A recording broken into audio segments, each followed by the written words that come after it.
क्या आपको पता है रामायण और महाभारत के बीच लगभग 1000 साल का गैप था। पर इस दौरान भारत में क्या हुआ ये किसी को नहीं पता। कहीं ये वो युग तो नहीं जहाँ से भारत की असली सभ्यता खो गई। आज हम जानेंगे रामायण और महाभारत के बीच के उस 1000 साल का असली सच, जिसे समझना पूरी दुनिया के लिए एक पहेली है। वेदों के अनुसार हमारे यूनिवर्स में 4 युग होते हैं: सतयुग, त्रेता युग, द्वापर युग और कली युग। रामायण हुआ था त्रेता युग में, जब भगवान राम का राज्य था अयोध्या में, और महाभारत हुआ द्वापर युग में, जब श्री कृष्ण ने कुरुक्षेत्र में गीता का ज्ञान दिया।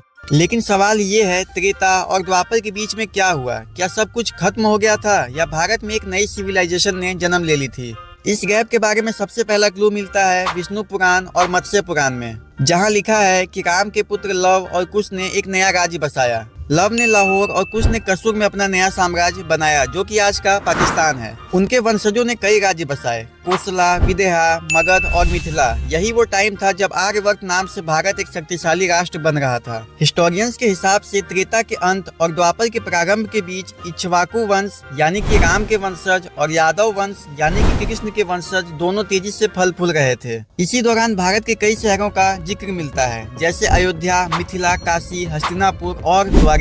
लेकिन सबसे हैरान कर देने वाली बात यह है कि हर नगर का जिक्र मिलता है वैदिक टेक्स्ट में, और उनके अवशेष आज भी मिलते हैं। जैसे इंडस वैली सिविलाइजेशन के रूइंस में उनका समय एग्जैक्टली रामायण और महाभारत के बीच के युग के आसपास का ही है। तो क्या इंडस वैली असल में रामायण के बाद वाली सिविलाइजेशन थी? कई पुरातत्व एक्सपर्ट्स मान चुके हैं कि इंडस वैली सभ्यता ही भारत के वीर लवकुश और उनके वंशजों की सभ्यता थी। आर्कियोलॉजिस्ट के हिसाब से इंडस वैली सिविलाइजेशन 3300 BC से 1300 BC और महाभारत वार 1500 से 1200 BC। अगर देखा जाए तो इन दोनों का पैटर्न एक दूसरे से मिलता है। मतलब रामायण के बाद त्रेता युग से लेकर महाभारत के पहले द्वापर युग तक एक पूरी generation of advance culture exist करती थी। ये लोग लिखना, शहर बनाना और ट्रेड करना जानते थे, लेकिन जब महाभारत युद्ध हुआ तो उनका सारा ज्ञान और संस्कृति समाप्त हो गई। इसीलिए कई हिस्टोरियंस कहते हैं रामायण और महाभारत के बीच का युग ही भारत का गोल्डन एरा था। तो अगर ये सब सच है तो ये युग स्कूल के इतिहास में क्यों नहीं पढ़ाया जाता?